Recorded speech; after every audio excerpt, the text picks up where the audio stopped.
Olá, amigos. Bem-vindos a mais uma aula sobre a série psicológica de Joana de Ângeles, aonde buscamos estudar esta obra da nobre mentora que faz um maravilhoso trabalho de traduzir aqueles conceitos utilizados atualmente pela psicologia através da luz daqueles conhecimentos trazidos por Allan Kardec com a doutrina dos espíritos. Na aula de hoje, vamos trazer um breve resumo, além de outras colocações acerca do self. Um apanhado daquilo que tivemos em aula com os alunos inscritos no curso presencial. Allan Kardec, quando questionou aos espíritos aonde está escrita a lei de Deus, ele recebeu uma resposta inusitada. Estes trabalhadores da luz, que fazem parte da falange do Consolador Prometido, disseram a ele que a lei está escrita dentro de nós, dentro do nosso ser, com outras palavras. Então, se isso de fato ocorre, estamos falando de um dado de realidade, que faz parte da lei da vida, da nossa constituição como espíritos imortais, e que naturalmente trazemos isto gravado em nosso íntimo quando baixamos aqui na Terra, nas palavras de Sócrates e Platão, ou melhor, quando nós reencarnamos. Temos esta lei gravada em algum lugar dentro de nós e que gradualmente, conforme vamos evoluindo espiritualmente, esta lei que inicialmente é apenas mais um impulso perdido entre tantos outros impulsos que nos advêm dos instintos fisiológicos, das necessidades de sobrevivência, da lei do mais forte.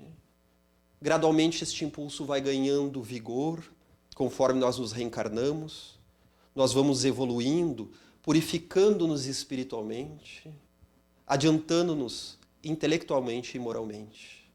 Este impulso vai sendo ouvido com maior clareza.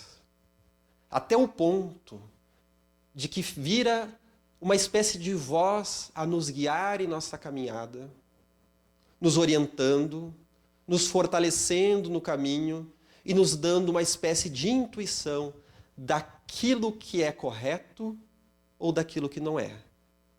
Daquilo que me convém, melhor falando, diferenciando daquelas outras propostas que, embora de aparência dourada, instigantes, fascinantes, talvez não venham acrescentar nada ao meu espírito.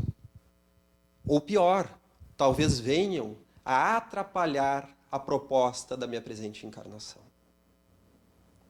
As propostas da vaidade, do orgulho, dos ciúmes, da competição, que muitas vezes viemos a prejudicar a outrem ou a nós mesmos. Então esta voz vigorosa que nos traz um caminho mais sábio, mais belo, condizente com a lei de Deus, ela um dia se tornará a nossa consciência como um todo.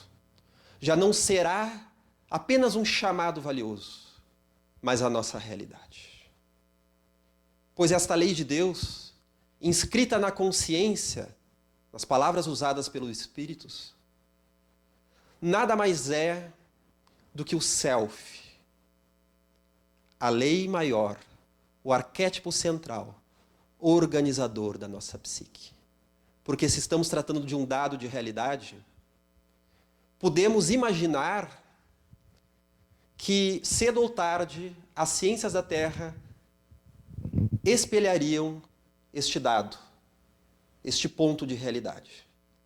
E aí nós estamos cada vez mais rumando para a percepção de uma diretriz evolutiva na biologia, que nos fala justamente da evolução dos seres unicelulares para os pluricelulares, se complexificando, se aperfeiçoando, não apenas através da seleção natural, como muito bem nos trouxe o excelente Darwin, mas também através de uma consciência que interage com esta evolução, conforme nos trouxe o seu companheiro, que lançou junto com ele a teoria da evolução, Alfred Russel Wallace, e assim como nos traz Kardec.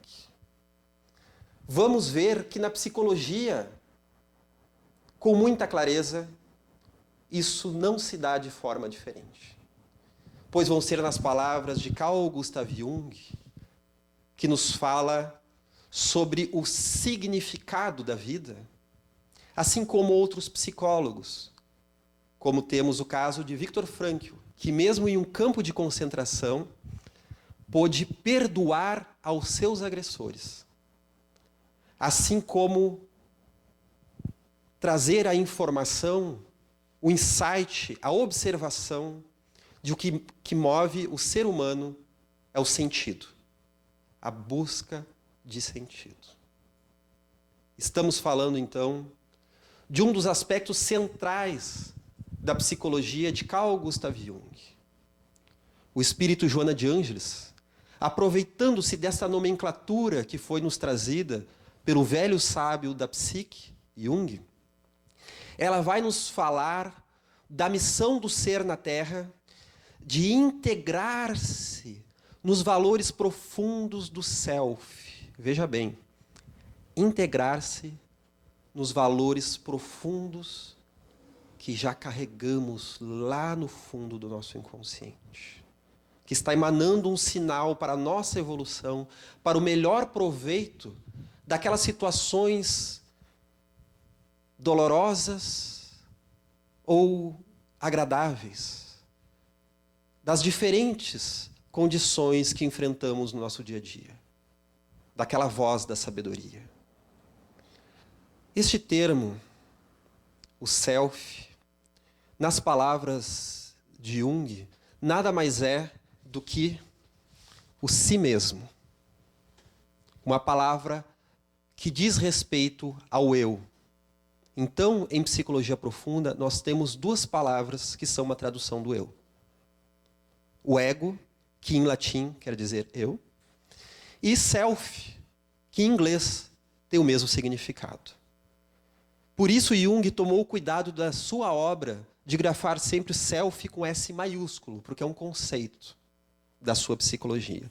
E toda vez que ele utilizava-se do termo, que é mais apropriado ainda, o si mesmo, também utilizava-se do S maiúsculo, para dar o entendimento que não estava falando apenas da nossa personalidade odierna, esta que paga contas, que tem a idade X que hoje temos, que tem os seus compromissos na vida, que ocupa tal lugar no mundo, na família, no trabalho, que desempenha um papel na sociedade, que tem uma noção de que agora estamos em determinada região do planeta, em tal hora do dia. Isto quem faz é o nosso ego, esse nosso eu transitório, nas palavras de Joana de Ângeles. Aquela personalidade que nós viemos viver nesta vida. No meu caso, o Alexandre nessa presente encarnação. Este é o meu eu transitório, o meu ego, o centro da consciência. Toda vez que Jung utilizava-se do si mesmo com S maiúsculo, se referia então a este núcleo organizador da psique, o arquétipo central. E também o núcleo autorregulador da psique. Ele tem essas duas funções. Ele organiza a experiência e, ao mesmo tempo, ele regula os nossos acontecimentos psíquicos para a sua harmonia e para a sua totalidade. Ou melhor, para o desenvolvimento das nossas forças, em direção àquilo que um dia nós iremos nos tornar. Aí, utilizando-se mais uma vez de Joana de Ângeles, o espírito puro que iremos nos tornar quando já tivermos superados os mundos de provas e expiações, a necessidade de reencarnações e podermos, mais adiante, já com a nossa experiência de muitas vidas, já tendo superados a nós mesmos, poder habitar os mundos felizes. Na escala, então, conhecida como escala angelical, nas palavras da mentora. Mas retornando a Jung, ele percebeu que havia uma força dentro de nós que nos propelia, então, a equacionar as nossas experiências, aquela voz mais sábia, que nos levava, então, a ter uma espécie de resposta que muitas vezes não estava dado pelo meio, não estava dado pelo ambiente. Ele percebeu isso, muitas vezes, conversando com a sua mãe, pois ele percebia já na sua infância, quando ele era criança, que a sua mãe era uma mulher muito animosa, uma mulher, às vezes, difícil, mas que, em determinado momento, tinha alguns rompantes e falava com uma voz um pouco mais sábia. Um outro tipo de personalidade que habitava aquela mulher. Assim como ele mesmo. Tinha, de repente, lapsos de uma outra consciência, uma tranquilidade que não lhe era comum como um menino na sua infância e na sua adolescência. Como se ele fosse o homem mais velho, mais sábio, com mais experiência de vida. E lhe trazia, naquele momento, insights importantes que ficaram grafados em toda a sua trajetória. Percebemos isso no livro Memórias, Sonhos e Reflexões, aonde ele relata essas suas vivências. Poderia se dar naturalmente aí os processos espirituais. A percepção de um mentor, uma intuição daquele espírito. Mas estamos aqui nos focando neste elemento psicológico que, de qualquer forma, segundo Joana de Ângeles, está dentro de nós. Espíritos encarnados e desencarnados. Porque o self, ele é justamente de todos aqueles arquétipos que nós estamos estudando, desde lá das nossas primeiras aulas, principalmente da aula número 6, número 7, onde nos adentramos na estrutura da psique.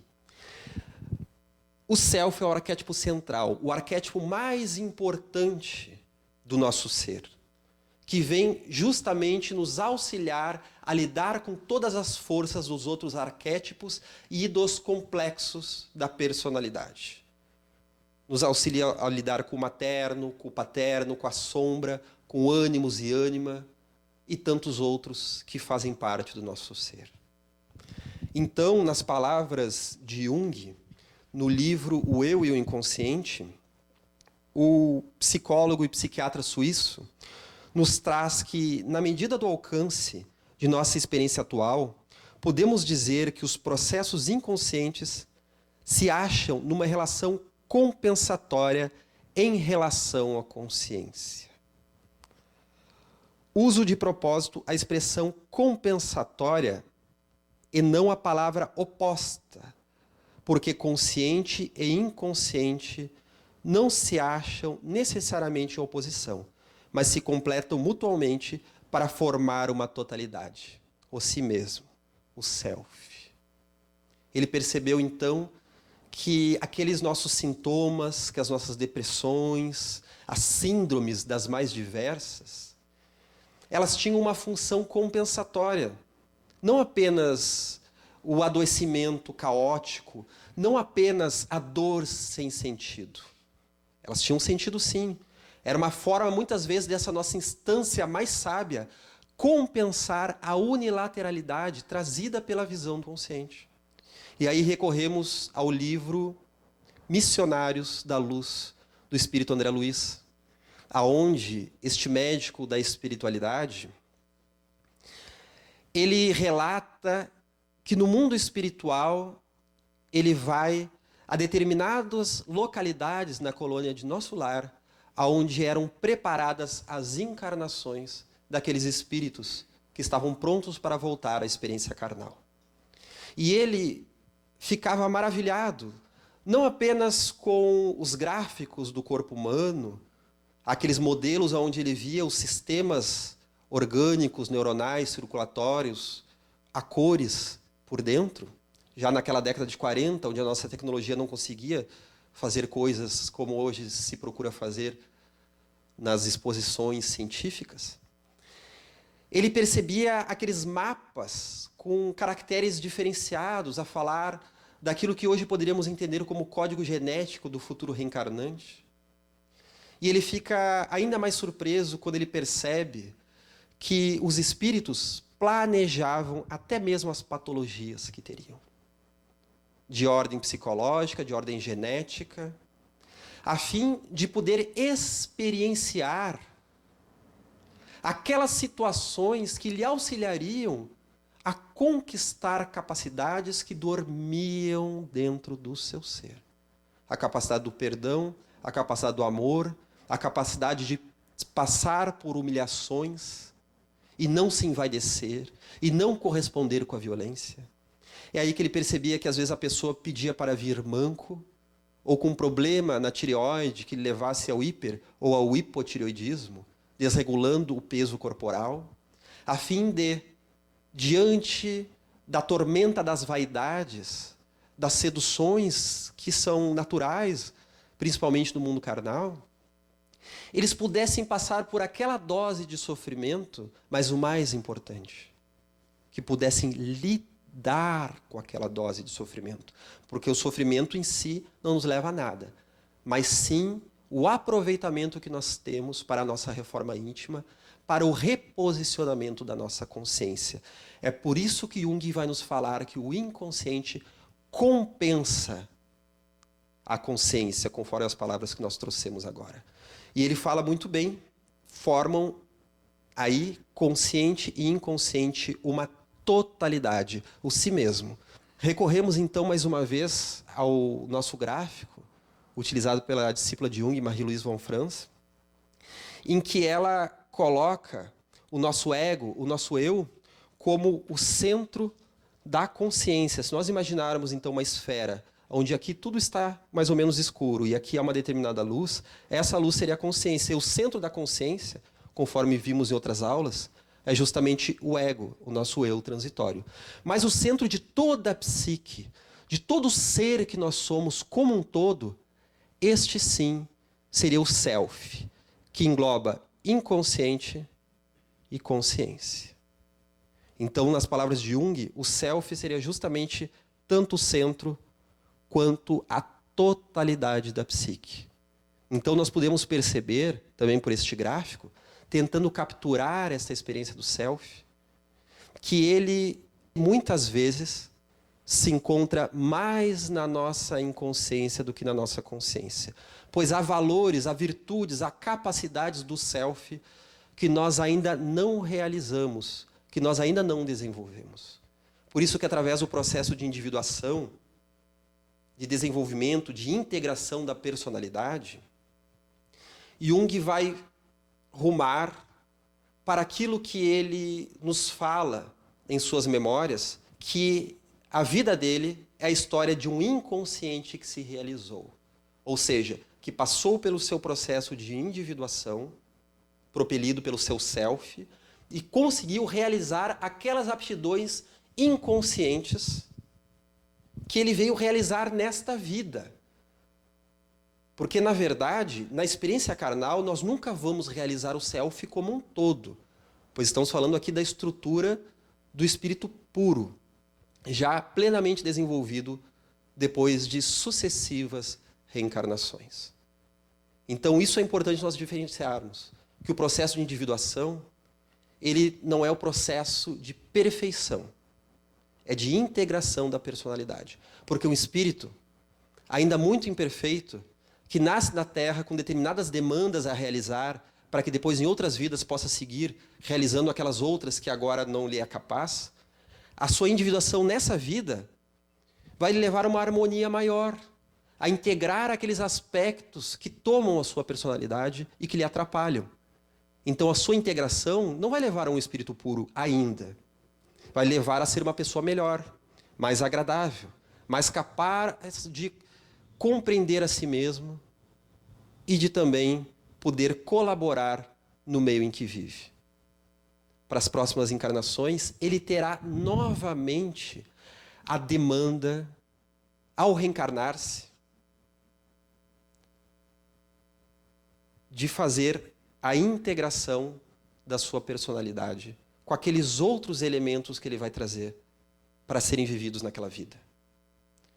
Às vezes as pessoas perguntam, como nós vimos em alguns comentários nos vídeos, como que Francisco de Assis poderia ser a reencarnação do apóstolo João, se reencarnado como Francisco, ele contrai câncer e desenvolve outras doenças.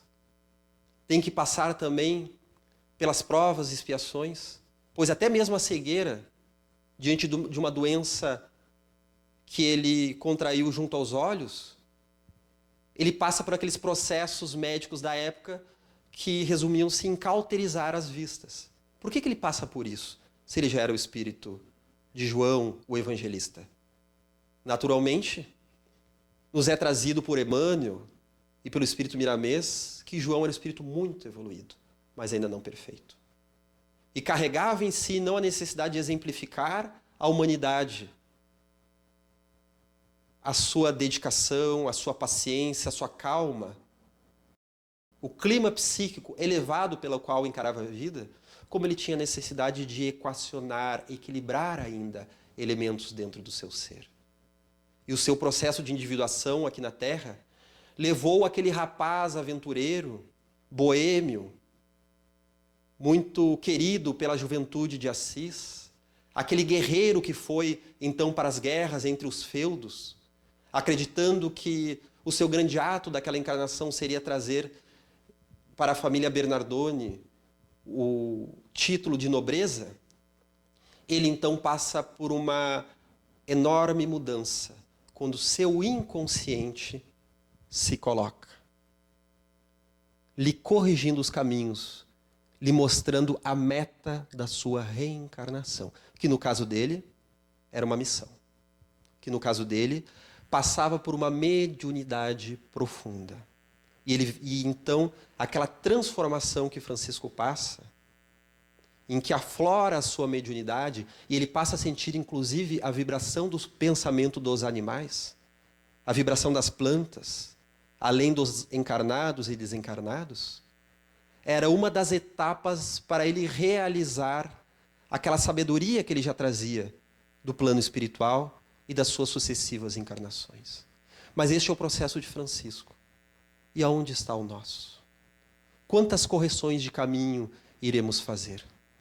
Pois justamente estamos percebendo que, como nós vimos naquela aula sobre inconsciente pessoal e inconsciente coletivo, na visão de Joana, assim como de Jung e outros psicólogos como Viktor Frankl, o inconsciente não é caótico, como era trazido por Freud.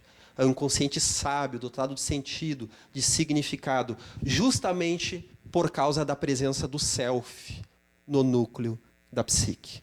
Justamente aquele inconsciente que vai nos falar que o self, então, este sim seria o nosso eu maior, o nosso eu verdadeiro. Haroldo Dutra Dias, no ano de 2015, ele proferiu num seminário sobre Joana de Ângeles, que realizamos aqui no Rio Grande do Sul, uma palestra sobre psicologia e o evangelho. Deixamos a dica, está nas playlists da TV Amergs, onde nós temos os nossos seminários anteriores. Temos este segundo seminário sobre Joana de Ângeles, em 2015, o terceiro em 2017, tratando destes temas. E Haroldo, lendo um dos capítulos do nosso amigo Cláudio Sinotti, da Bahia, ele captou muito bem o significado do self, e ele fala que toda potencialidade clama por realização. Em outras palavras, que toda a semente quer viver, toda a promessa de virtude que carregamos espiritualmente dentro de nós, ela nos traz uma espécie de instinto espiritual, e aí nos utilizamos das palavras de Kardec e de Joana, uma espécie de instinto espiritual que nos fala de uma necessidade de nos realizarmos em outros aspectos mais amplos, mais profundos e mais belos, que não apenas aqueles do mundo.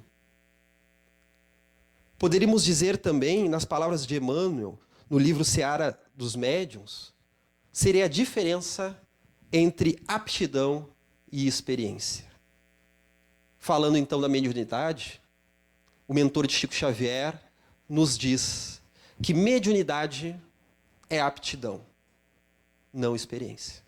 A experiência nós vamos ter. Então a mediunidade fala de uma promessa, de um compromisso, muitos os chamados, mas que necessitará da nossa experiência. Aí sim, e poucos os escolhidos. Os escolhidos são aqueles que vivem as suas capacidades. Jung, falando então do self, ele vai se utilizar da figura da semente da árvore, da bolota do carvalho, que é apenas uma semente, mas que já traz o seu código genético toda a estrutura da futura árvore portentosa. E essa semente, como nos diz Walter Boechat, pode vir ou não a se realizar, a depender do nosso esforço, a depender da nossa busca de autoconhecimento, a depender das questões do meio. Então, o meio ambiente em que é colocado aquela semente vai depender de uma série de condições para que ela venha a frutificar, conforme nos traz Jesus em sua Boa Nova. Frutificando, ela vai tornando-se, então, aquela árvore. Então, nós podemos entender que todos os seres humanos trazem inúmeras potencialidades grafadas dentro de si. É o nosso self que clama por realização. O psicólogo, o analista Manri Stein, no livro Jung, O Mapa da Alma, ele nos diz que o self vai trazer a alguns indivíduos aquela impressão de como se estivessem em uma espécie de experiência sem ego. Aquela pessoa com quem nós conversamos, que trazemos ali situações desafiadoras, conflituantes, e antes de nos dar uma resposta de sopetão e de imediato, nós temos uma impressão que a pessoa está como que, consultando a uma instância mais ampla, mais profunda. E, de repente, ele traz dessa instância uma resposta mais adequada. Talvez não tão clara como acharíamos numa primeira impressão. Essa seria a experiência do self. Aqueles indivíduos que já estão em equilíbrio com essa instância. Por quê? Se o ego é o eu transitório do nosso ser, e o nosso eu verdadeiro, o nosso eu maior, seria o self,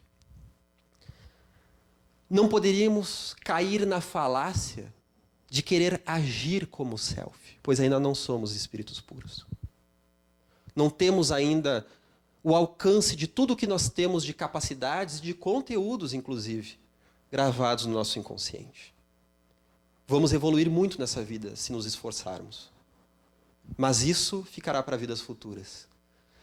Então, a posição adequada do ego, desse nosso eu transitório, é aquela posição de estabelecer um ótimo eixo ego-self, um ótimo canal de contato do nosso eu transitório com o nosso self. Seria uma espécie de posição de humildade, de uma posição reflexiva, diante dessa instância maior, diante da sabedoria da vida, diante de Deus e das leis espirituais. Vamos falar um pouco mais do eixo ego-self na próxima aula.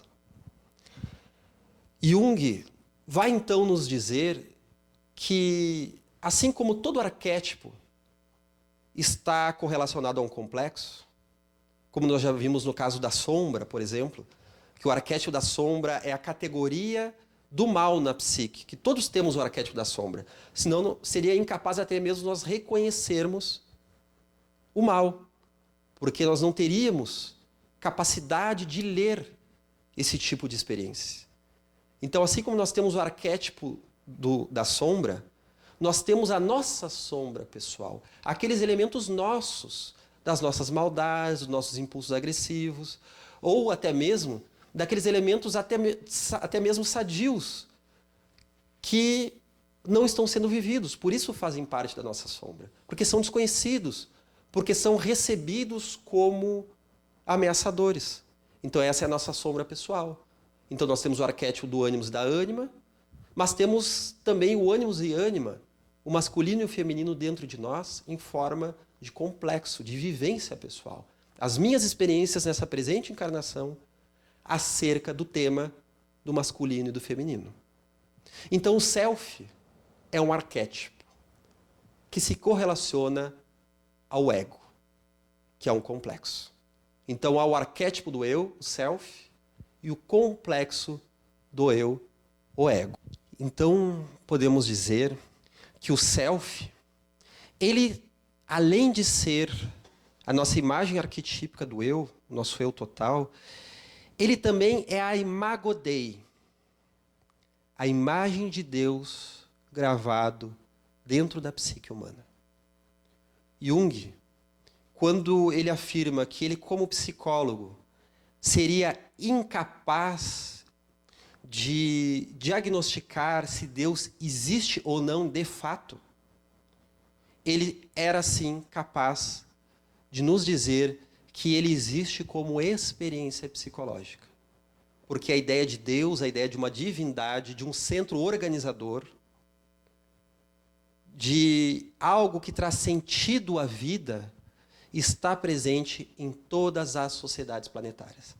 Das mais desenvolvidas às mais primitivas.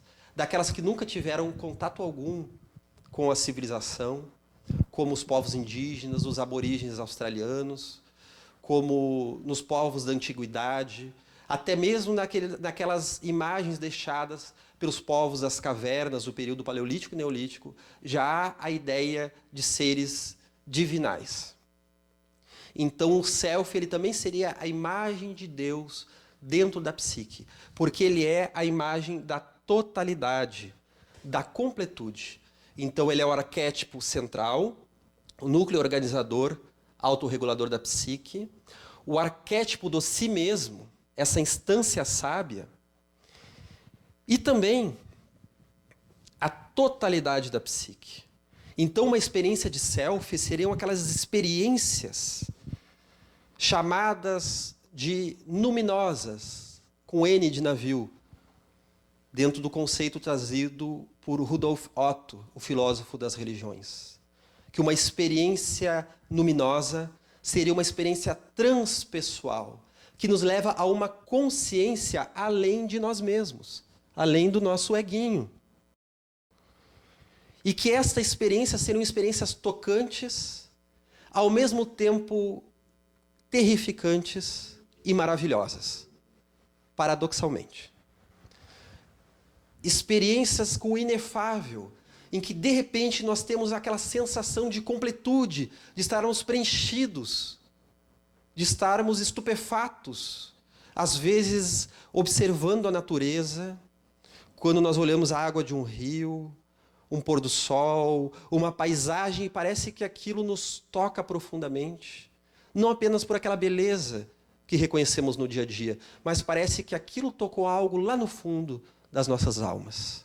É num momento de meditação, na chegada de um filho, ou até mesmo diante de algumas dores muito fortes, como diante da desencarnação de um ente querido, e de repente nós somos arrebatados por um sentimento que poderia ser destrutivo, mas nos dá uma sensação de completude, de um eixo, de centralização. É o êxtase religioso espiritual em seu significado psicológico.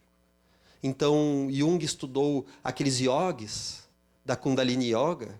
Ele foi até a Índia, até o Oriente, estudar aquelas noções trazidas pelo hinduísmo, e ele nos diz que o hinduísmo já falava da noção do self, com outras palavras, e que esta experiência do luminoso, essa experiência do self, nós temos em alguns momentos da nossa vida. É aquilo que muitas vezes alguns músicos têm, aquela espécie de êxtase, ao dedilhar um piano, ao tocar um violino, no seu ato de composição. Aqueles poetas que conseguem escrever, que conseguem criar horas e horas a fio, num processo de integração psicológica, de concentração, onde as ideias fluem em sua mente. Então, nós podemos buscar essas atitudes sadias, se conhecendo. Há pessoas que buscam isso na pintura, nas artes, que são também uma porta para o inconsciente. Jung fazia isso pintando mandalas, porque no Oriente ele observou que estas pinturas, geralmente circulares, trazendo formas equilibradas, davam a sensação de uma completude. É este o objetivo da mandala. Então a pessoa vai observando a ela, ao seu núcleo central, e vai tendo aquela sensação de completude. Então pintar mandalas também é um ato terapêutico, pois, como estudou Nise da Silveira, pesquisando com os pacientes psiquiátricos, conforme há um filme no Netflix sobre a sua vida, ela percebeu que levar aqueles doentes mentais que estavam sofrendo, então, com uma esquizofrenia, com uma psicose e outras tantas formas de desequilíbrio psicológico, que levar eles a fazer essa espécie de pinturas auxiliava que o seu inconsciente se manifestasse. Então eles criavam, com a sua criatividade, aquelas imagens circulares e se encontravam mais calmos, mais tranquilos, mais equilibrados dentro do seu processo pessoal. Então essa experiência da totalidade, se a gente não encontra ela em vida, nós temos uma tendência de fazer uma projeção do self, que pode ser de forma patológica ou de uma forma até mesmo um pouco saudável. O que seria essa projeção de forma patológica? É muito natural que este sentido da vida nós projetemos. Porque conforme Viktor Frankl nos fala, claro, na sua outra teoria, mas que coaduna com o que aqui estamos dizendo, o sentido da vida nós encontramos, nós não inventamos. Nós encontramos, é uma sensação de autoencontro quando rumamos para uma atitude, para uma vocação, para um papel que iremos desempenhar, para um autoconhecimento. Então, se nós não encontrarmos isso, nós podemos projetar isso na sociedade, o que é muito comum no nosso estágio evolutivo do mundo de provas e expiações. Podemos projetar no futebol. Vemos aquelas pessoas que o time de futebol vale mais do que as amizades, vale mais do que os familiares. Então, se o time está bem, é a maior experiência da vida da pessoa. Se o time está mal, ninguém aguenta a pessoa dentro de casa, né? Então, o futebol é colocado acima de tudo. Aquelas pessoas que projetam no dinheiro, naquela busca incessante de enriquecer acima de tudo, e aí podem, muitas vezes, perder o sentido da vida, como nós vimos na década de 30, com a crise da Bolsa de Valores, ali no ano de 1929, em que os maiores bilionários do planeta, perdendo as suas fortunas com a queda da Bolsa, atiravam-se dos arranha-céus, infelizmente, através do ato hediondo do suicídio, porque não sabiam viver sem aquela noção do enriquecimento. Na verdade, era uma instância sadia dentro de si que não estava sendo vivida adequadamente. Era projetada no dinheiro, porque nós sabemos que o dinheiro, como uma necessidade do mundo, da vida na materialidade, é natural que faça parte da nossa vida. Como nos dizia Chico Xavier, tem valor neutro. Ele recebe aquele valor que nós damos a ele. Mas é muito natural que então nós vamos projetar o self no dinheiro, nas drogas, na sexualidade desvairada, na internet. Então a pessoa fica conectada 24 horas na internet, nas redes sociais. Estamos tendo o fenômeno atual das clínicas de desintoxicação em videogame e internet, devido ao grande número de jovens que passam horas, inclusive dias, jogando, e em alguns raros casos chegam até a desencarnar com uma parada cardíaca, porque estão ali atrofiando seus músculos em um lazer que poderia ser gostoso se vivido adequadamente. O lazer do videogame, dos jogos eletrônicos, dos filmes, dos seriados na TV. Mas estão, às vezes, centralizando a sua vida em torno deste objeto mais passageiro. É uma projeção do self, é uma projeção de Deus nessas coisas. É muito comum, então, que haja na sexualidade. E uma projeção não patológica, que é uma projeção muito natural, é que Jung entendeu que todo aquele conteúdo que vem do nosso inconsciente para a consciência, primeiramente ele vem em forma de projeção. Ele não é entendido.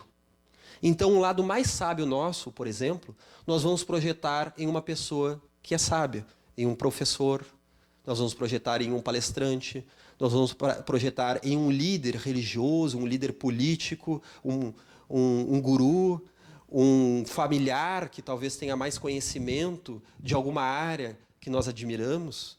Não é que a pessoa não possa ter aqueles atributos. Em alguns casos tem, em outros nem tanto, porque é uma projeção nossa, não é?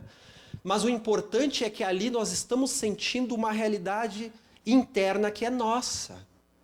Aquela sensação maravilhosa que nós temos quando somos tocados pela palavra, por exemplo, de um Divaldo Franco, que no meu caso eu admiro muito, aquela sensação é minha.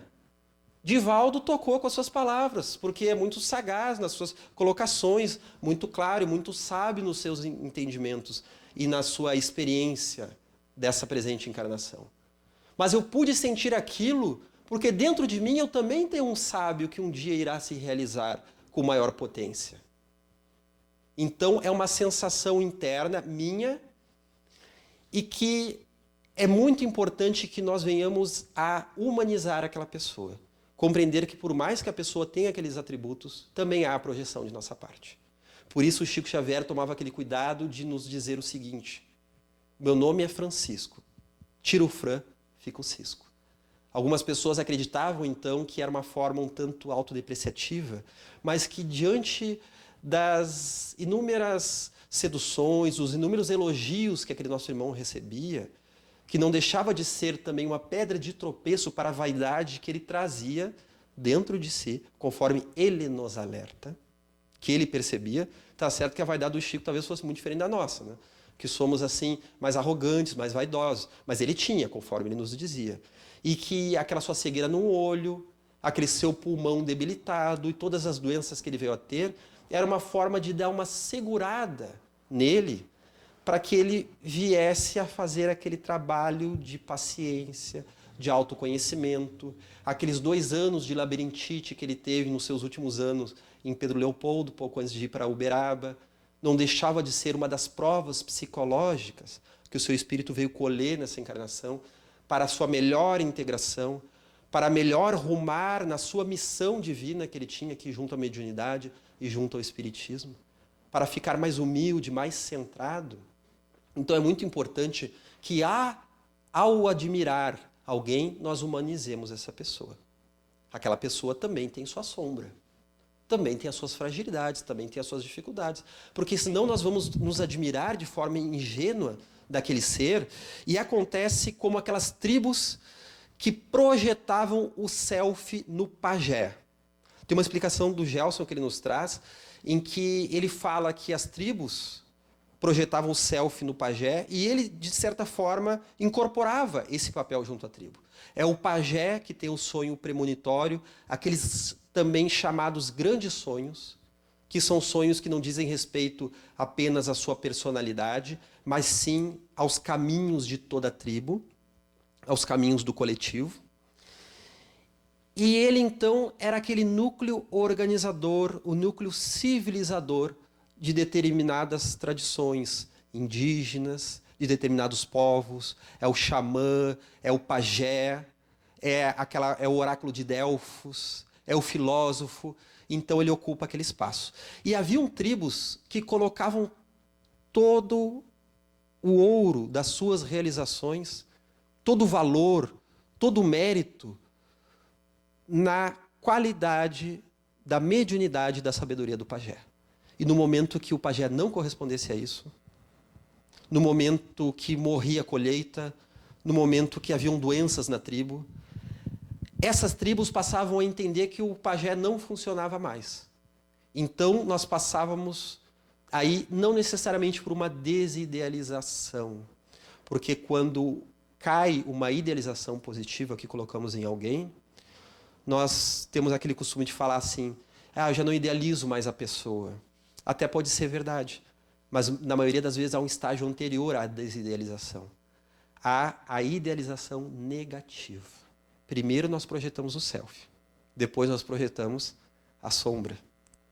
E quando nós projetamos a sombra, nós acreditamos que aquela resposta que tínhamos da vida momentaneamente, daquela ferramenta, daquele familiar que nos auxiliou, daquele professor, daquele chefe, daquele marido, daquela esposa, daquela pessoa em que nós projetamos algo muito belo, nós temos uma dificuldade de entender que ela teve um papel momentâneo daquela forma e que agora nós podemos nos munir daqueles recursos que nós nos utilizamos quando éramos mais imaturos, mas rumar para outros entendimentos.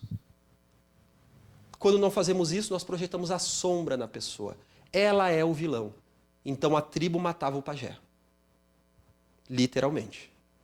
A tribo passava pelo ritual de pegar o pajé, que era aquela projeção do self, e acreditar que agora ele é a fonte de todos os infortúnios, e o matava, colocando um novo pajé no lugar. Ou seja, não fazendo consciência. Seguindo com a projeção do self e seguindo com a projeção da sombra. Então, mais importante que matarmos os nossos pajés será humanizá-los para que gradualmente aquela projeção vá deixando de ter sentido. Porque nós vamos fazer a nossa autorrealização por nós mesmos. Vamos buscar rumando o autoentendimento. E compreender que aquela pessoa teve o seu papel importante ou um pouco difícil, cada uma em seu lugar. Joana de Ângeles, então, no livro Triunfo Pessoal, ela nos traz que esse seria o processo de integrar o ser nos valores profundos do self, como falamos, e nos traz que a autoconsciência se lhe afirma ao ser à medida que descobre o objetivo essencial da existência humana, que é a autoidentificação, percebendo todos os valores que se lhe encontram em latência, aguardando o desenvolvimento das possibilidades para torná-los vibrantes e participantes da vida. Vejamos bem, o objetivo essencial da existência humana, a autoidentificação. Jung trazia que a pior dor é a dor sem sentido.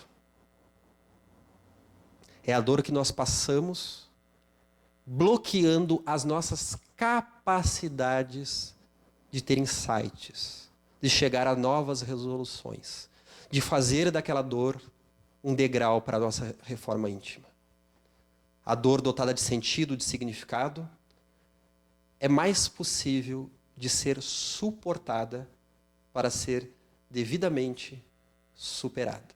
Então, amigos, nós podemos entender que ainda em nosso estágio evolutivo, ainda somos seres um tanto atrapalhados, mas que carregamos em nós uma estrutura divina a ser realizada.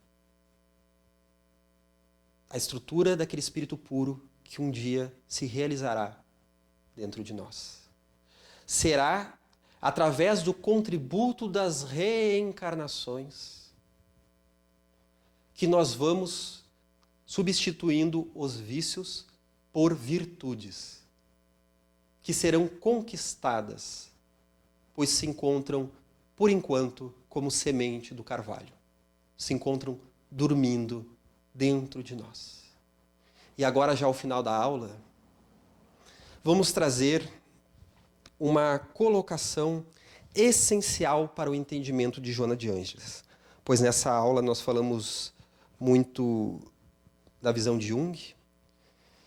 E qual é a visão dos espíritos desencarnados acerca desse processo? Existiria este fenômeno que a ciência da psicologia traduz como self? Existiria este centro organizador da psique? Existiria esta imagem de Deus dentro de nós? Em Triunfo Pessoal, o espírito Joana de Ângeles comenta: o self não é apenas um arquétipo aptidão, mas o espírito com as experiências iniciais e profundas de processos anteriores, nos quais desenvolveu os pródromos do Deus interno nele vigente, face à sua procedência divina, desde a sua criação. É natural, portanto, que possua heranças, atavismos, reminiscências, inconsciente pessoal e inconsciente coletivo, face ao largo trânsito do seu psiquismo no processo evolutivo ao largo dos milênios. Herdeiro de si mesmo, o self é mais que um arquétipo, aptidão, sendo o próprio ser espiritual precedente ao berço e sobrevivente ao túmulo. Então, Joana de Ângeles vai ressignificar o conceito junguiano acerca do self e da individuação. No momento em que ela nos diz que o self nada mais é o próprio ser espiritual precedente ao berço e sobrevivente ao túmulo. Pois é na trilogia de livros, entre os 16 da sua série psicológica, Triunfo Pessoal, Vida, Desafios e Soluções e O Despertar do Espírito, que ela vai concluir, não é uma afirmação acadêmica, não é uma construção científica, mas uma construção lógica baseada no espiritismo e na psicologia, em que ela vai concluir que o self nada mais é do que o espírito. É um sinônimo do espírito. Em dois elementos que aqui poderíamos separar didaticamente para melhor compreender essa colocação. O self é a soma de todas as nossas reencarnações passadas. Ele não apenas é um arquétipo, ele não é apenas uma categoria de experiência que já trazemos gravados na forma da lei de Deus inscrita dentro de nós, conforme falamos no início da aula. Mas é o self que, nas suas palavras, nos seus livros da série psicológicas, pode até parecer um pouco estranho a alguns junguianos já estudados, é o self que vai se desenvolver, que vai se realizar, que vai se promover, que vai se construir. Como que vai se desenvolver? Porque é através do somatório das reencarnações.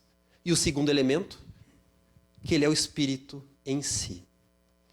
Mas é o espírito como um todo, na sua máxima totalidade. Porque, como nós vemos, se desencarnarmos agora, não necessariamente vamos chegar ao mundo espiritual com toda a consciência, com tudo aquilo que em nós era inconsciente.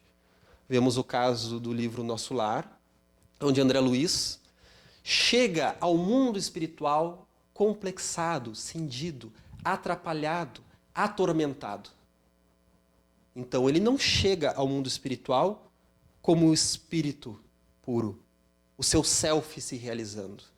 Então, nós podemos dizer que o self, nas palavras de Joana, mais uma vez, é o espírito na sua máxima totalidade.